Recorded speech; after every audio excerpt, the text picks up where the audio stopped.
मुल्क भर की तरह जिला सोहबतपुर में मजदूरों की आलमी दिन की मुनासबत से मिस्त्री मजदूर यूनियन की जानिब से मजदूरों को खराजे तहसीन पेश करने के लिए रैलियों का इनेकाद किया गया। बलोचिस्तान के जिला सोहबतपुर में शिकागो के शहीदों को खराजे अकीदत पेश करने के लिए मजदूरों और मुख्तलिफ सियासी समाजी तंजीमों की जानिब से रैलियां निकाली गई।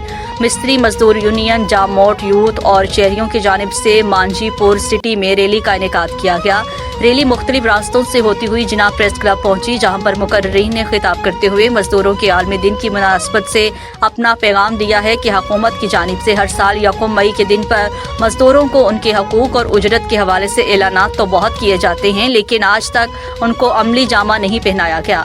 आज भी मजदूर 2 वक्त की रोटी के लिए दिन रात मेहनत मुशक्कत में लगे रहते हैं, जिसके बायस उनके घरों के चूल्हे जलना मुश्किल तर अमल बन जाता है। मजदूरों का कहना था कि वो कम उजरत में घर का गुजारा मुश्किल से करते हैं, तो अपने बच्चों को आला तालीम से कहां से दे सकेंगे। हुकूमत से मुतालिबा किया गया है कि निचली सतह तक ऐसे इक़दाम किए जाए ताकि मजदूर का बच्चा पढ़ लिख कर और उनके घरों का गुजर बसर भी सही मायनों में हो सके।